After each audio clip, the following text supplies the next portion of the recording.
ये anterior vaginal wall retractor हो गया और ये क्यूरेट हो गया blunt and sharp uterine curate. इसका नाम क्या है? Blunt and sharp uterine curate. ये है ब्लंट क्यूरेट और ये है शार्प क्यूरेट। ठीक है, और ये क्या है? Anterior vaginal wall retractor. ये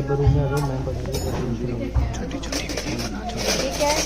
क्योंकि वेजाइनल स्लिट वर्टिकल होता है, ऐसे अंदर डाल करके फिर ऐसे रिट्रैक्ट करते हैं, इसको ऐसे रिट्रैक्ट करते हैं और फिर ये पेज से कस लेते हैं। और बिफोर रिमूविंग ऐसे नहीं खींचना है, वेजाइनल टियर हो जाएगा। इसको पहले क्लोज करना है, इसको क्लोज करना है, फिर इसको वर्टिकल करना है, फिर निकालना है। ठीक है, सिम्स स्पेकुलम पता है? सिम्स तो दिखाने की जरूरत नहीं है ना। सिम्स सबको पता है, किसी को नहीं पता। ये क्या है? Anterior vaginal wall retractor anterior vaginal wall retractor. और पोस्टीरियर वेजाइनल वॉल रिट्रैक्टर कौन सा होता है? ठीक है, ये क्यूरेट नहीं है, देखो थोड़ा सुपारी है उसको, क्यूरेट थोड़ा छोटा है, उसमें से रेचन दो।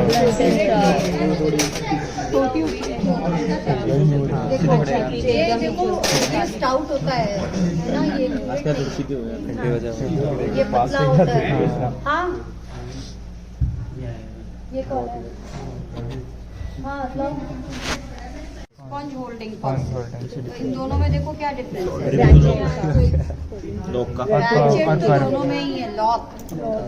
हाँ, ये लॉक है, इसमें लॉक नहीं है। और ये थोड़ा कर्व, ये आगे का एंटीरियर एंड कर्व होता है, इसका कभी भी कर्व नहीं। स्पंज होल्डर का पहला यूज क्या है? For cleaning. और सबसे इम्पोर्टेंट ऑब्स्टेटिक्स में यूज क्या है?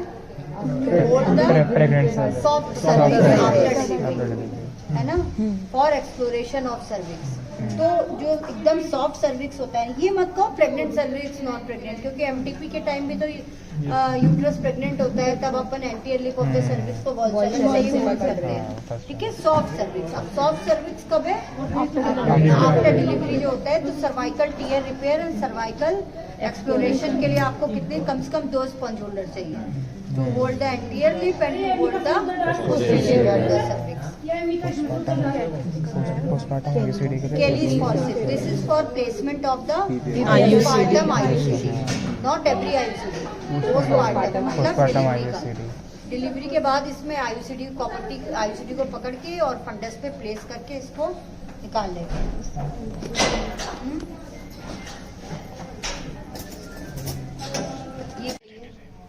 MVA, we are using MVA syringe for doing MTP और dilatation and evacuation।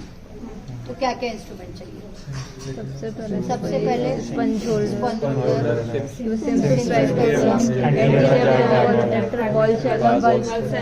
फिर इससे ये कैनुला से डायलेट कर ले। बात ये है कि जब हम MVA सिरिंज यूज कर रहे हैं, then we have not to introduce any metal instrument inside the uterus. तो मेटल इंस्ट्रूमेंट सिर्फ सर्विक्स को होल्ड करने तक। उसके बाद जो आपका ये इजी ग्रिप कैनुला है, इससे ही progressive dilatation, that is the work of dilator, removal of the product of conception, that is the function of ovum forceps and curette. इसका जो कटेज है, इसी से ही यूट्रस वॉल को क्यूरेट करना है। तो blunt and sharp uterine curette, इन तीनों इंस्ट्रूमेंट का जो वर्क है वो इजी ग्रिप कैनुला से ही करना है। तो इसका क्या एडवांटेज हुआ ओवर द इंस्ट्रूमेंटल प्रोसीजर? एक तो less trauma, less chances of infection, easy to learn, है ना, less chances of perforation of the uterus. ठीक है, तो this is now universally used. Curette भी इसी से हो जाएगा। यूट्रस के अंदर कोई मेटल इंस्ट्रूमेंट नहीं डालना। ठीक है, और अब ये MVA सिरिंज के इंडिकेशन क्या क्या हुए? और MTP अप टू 12 वीक्स तक कर सकते हैं, लेकिन प्रैक्टिकली हम कोशिश ये करते हैं कि 8 वीक्स तक ही करें। और ये तो MTP हो गया। MTP means medical termination of pregnancy and the foetus is life. अगर ऑलरेडी एम्ब्रियो अंदर डाइड है, तो टाइप्स ऑफ अबॉर्शन जैसे missed abortion, incomplete abortion. Incomplete abortion मतलब अंदर RPOC return product of conception, और इनएविटेबल अबॉर्शन है ना। तो इन 3 टाइप के जो अबॉर्शन है उसमें ट्रीटमेंट जो है इवैक्यूएशन भी एमबीएस सिरिंज से कर सकते हैं, ठीक है। रिलीज आउटलेट फॉर्सेप्स, ठीक है। अब इसका सब पढ़ लेना, सब पढ़ा चुकी हूँ मैं, तुम लोग को खाली इंस्ट्रूमेंट की शक्ल दोबारा दिखानी है, पढ़ना तुम्हारे सब पढ़ा चुकी हूँ। उसको लगाते कैसे मैम? एक बार इसको लगाने का, इसमें क्या होता है, लेफ्ट ब्लेड जो होता है ना वो पहले लगाते हैं, है ना। Left blade means that blade which is going on, इधर बैठ जाओ, इधर बैठ जाओ तुम। Left blade which is applied on the left lateral left pelvic wall of the patient, this is the left blade, ठीक है। Left, L for left, L for lower। और जो राइट ब्लेड होता है that will go left right, नाम कहाँ से है, कौन सी वॉल पे लग रहा है, पेशेंट के कौन सी साइड, तो ये लेफ्ट ब्लेड मतलब पेशेंट की लेफ्ट लेटरल वॉल। और इधर से देखोगे तो वो तो राइट हो, तुम्हारे राइट है, तो लेकिन पेशेंट का हाँ उधर रख दो, आगे वाले रूम में, तो ये लेफ्ट ब्लेड है, ठीक है। और कैसे पता चला क्या ये जो लॉक तो नहीं, ऐसा कुछ नहीं है, इसको लगा के जब देखोगे ना, इसमें क्या होता है, इसका जो pelvic कर्व है that should be directed upward. इसको उल्टा करोगे तो pelvic कर्व किधर हो गया, नीचे हो गया, है ना। और अगर ऐसे लगाओगे, मान लो पेशेंट यूं लेटा हुआ है, तो इसका सिफेलिक कर्व किधर हो गया, lateral, lateral to the patient, medial to the patient, patient के रिस्पेक्ट में। अब पेशेंट यूं लेटा हुआ है तो ये ब्लेड यूं नहीं लग सकता, क्यों, क्योंकि जो इसका सिफेलिक कर्व है वो पेशेंट के रिस्पेक्ट में किधर आ गया, lateral, and it should be directed medial. तो ये ब्लेड की एनाटॉमिकल पोजीशन मतलब जो उसकी करेक्ट पोजीशन है वो यही हुई, क्यों, pelvic curve is directed upward and cephalic curve is directed medial. यही 2 पॉइंट है बताने वाले कि यही ये क्यों है, ठीक है। और इसको जब इस पे दूसरा लगाओगे, इसको किसी भी तरह से ऐसे कर लो, अगर पेशेंट यूं लेटा हुआ है तो ये सब अब उल्टा हो गया, है ना। जो आपका सिफेलिक कर्व है पैर को नहीं जा रहा है, फिर ये ऊपर आना चाहिए। हाँ, जो pelvic कर्व है that should be directed upward. एक ये कर्व है और एक ये कर्व है, अच्छा। और ये आपका दूसरा ब्लेड है, तो पहले left blade has to be applied and then right blade has to be applied like this, ठीक है। पुलिंग का डायरेक्शन पहले टिल क्राउनिंग जो है ये फॉरवर्ड, और जब क्राउनिंग हो जाए तो थोड़ा सा फॉरवर्ड एंड अपवर्ड, ठीक है। और at the time of crowning episiotomy देनी, ठीक है। इसमें इंडिकेशन पूछते हैं, क्या इंडिकेशंस है इसके, और इसकी रिक्वायरमेंट पूछते हैं। रिक्वायरमेंट क्या क्या है इसकी, क्या क्या रिक्वायरमेंट फुलफिल होनी चाहिए। First of all written inform consent has to be taken, then bladder should be empty, uterus should be contraction of uterus, uterus का एडुकेट होना चाहिए। चलो पहले डिस्पर्सन होना चाहिए, head should be engaged, membrane should be ruptured, and dilatation and effacement should be complete, full dilatation and full complete effacement, and head should be well flexed and the rotation should be complete. Rotation का मतलब DO या DOP, जो आपका anterior posterior diameter है fetal school का, that should lie in the anterior posterior diameter of the pelvis, है ना, उसमें अलाइंड होना चाहिए। और हेड का स्टेशन +3 के नीचे, है ना, +4 +2 नहीं, +4 +5, head should be engaged and head should be at the level of pelvic floor. अगर head station पूछे, head station तो head should be engaged and head station should be at the level of pelvic floor. तो pelvic floor का जो station होता है वो +4 +5 वाला, ठीक है, समझ गए। हिगाल डायलेटर, तो आपको अगर किसी पेशेंट की एमटीपी करनी है इंस्ट्रूमेंट से, तो क्या क्या इंस्ट्रूमेंट चाहिए।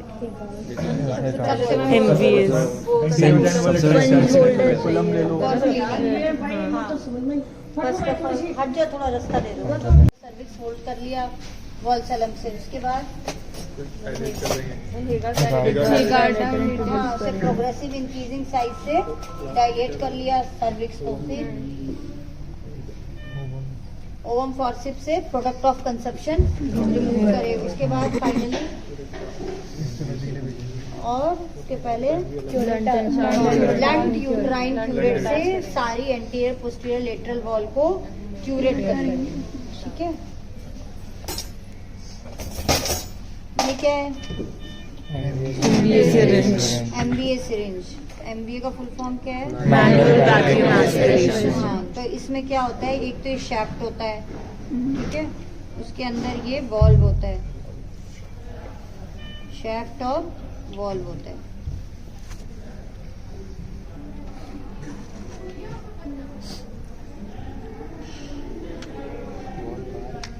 ठीक है, उसके बाद इसमें ये कैप होता है, उसके बाद ये सिलेंडर होता है, ये प्लंजर होता है, और इसमें एक यहाँ पे लॉक होता है, रखा हुआ है, कॉलर स्टॉप कहते हैं, और जो उससे निकले नहीं पूरा। ठीक है, और ये सब जो है ना ये जाएगा नहीं इससे। ठीक है, तो इसको इससे कनेक्ट कर लेते हैं, है ना, और इसमें वैक्यूम बनाते हैं, और ये आगे लॉक होता है, देखो ये भी खुला हुआ है ना, जब इससे इसको कर लोगे तो ये लॉक हो जाएगा।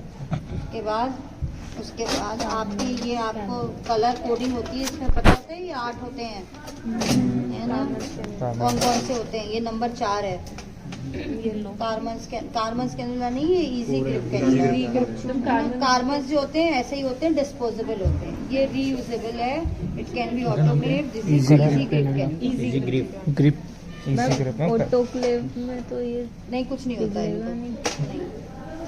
और ये इसका लुब्रिकेटर है, मतलब ये जैसे ये फ्रिक्शन हो जाता है ना इसमें ऑटोक्लेव करने से, तो इसके जैसे अपन ऑयलिंग करते हैं ना इंस्ट्रूमेंट की, तो ये जहाँ भी इसके मूवमेंट होते हैं उससे लुब्रिकेंट है।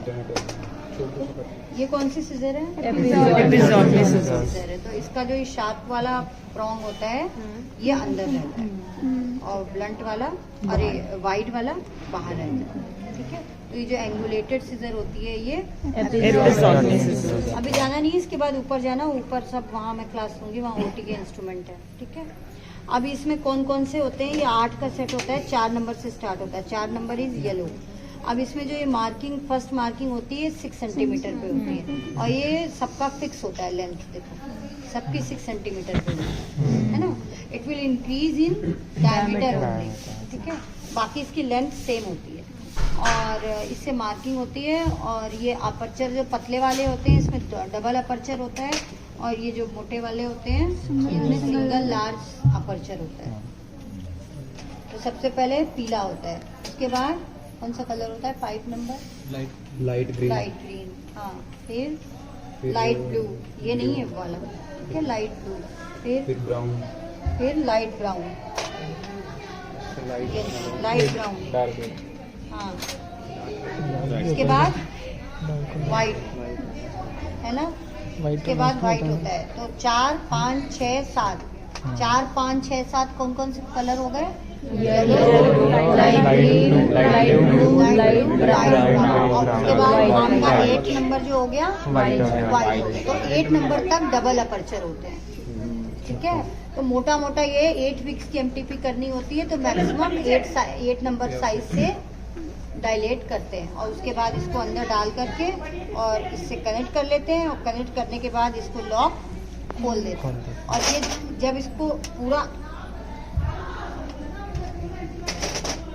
जब ये पूरा अंदर चला जाता है, इसको अंदर डाल के जब लॉक करते हैं, और जब ये लॉक हो जाएगा और फिर इसको खींचोगे तो इसके अंदर वैक्यूम बन जाएगा। ठीक है, और जब इसको यूट्रस के अंदर डाल करके और इससे कनेक्ट कर लिया, फिर आपने इसको रिलीज किया, तो पूरा जो इंट्रा यूट्राइन एरिया है वहाँ सक्शन, नेगेटिव प्रेशर बन जाएगा, क्योंकि आपको ने यहाँ का वैक्यूम अब वहाँ पे काम करने लग जाएगा through the opening of this valve. ठीक है, तो इसमें से प्रोडक्ट सक होकर के इसके अंदर आ जाएंगे। जब हम इसको लॉक करके और इसमें वैक्यूम क्रिएट कर लेते हैं, then this syringe is called charge. ठीक है, उसके बाद आपको 2-3 बार ये प्रोसीजर करना है। उसके बाद आपके ये 8 नंबर से क्या है, for measuring the length of the uterine cavity for insertion of IUD. कौन सा आईयूडी, इंटरवल पोस्टमार्टम में नहीं डाल देना है, इंटरवल आईयूसीडी, ठीक है। इससे यूट्रस की लेंथ को मेजर करने के लिए होता है। कभी भी प्रेग्नेंट यूट्रस में एमटीपी वाले केस में नहीं डालना है। गायनी वाला केस जो होता है जिसमें आप डीएनसी कर रहे हो, डायलिटेशन एंड क्यूरेटाज, तब उसमें आप लेंथ ऑफ यूट्राइन कैविटी नाप सकते हो उससे, ठीक है। This is uterine sound. Uterine sound में क्या होता है, मार्किंग होती है इंचेस में। हाँ, तो उसके बाद आप एमटी होलसेलर हाँ, लिप ऑफ के सर्विस को होल्ड करने के लिए होलसेलर। नॉन प्रेग्नेंट नहीं, एमटीपी में भी तो करते हैं फर्स्ट ट्राइमेस्टर में, जब सर्विक्स बहुत सॉफ्ट नहीं होना चाहिए, मतलब जस्ट आफ्टर डिलीवरी सर्विक्स को कैसे होल्ड करते हैं। ओवम फॉर्सिप तो ये है, ओवम फॉर्सिप इज फॉर रिमूविंग, इसमें कुछ होल्डिंग का है ही नहीं, है ना।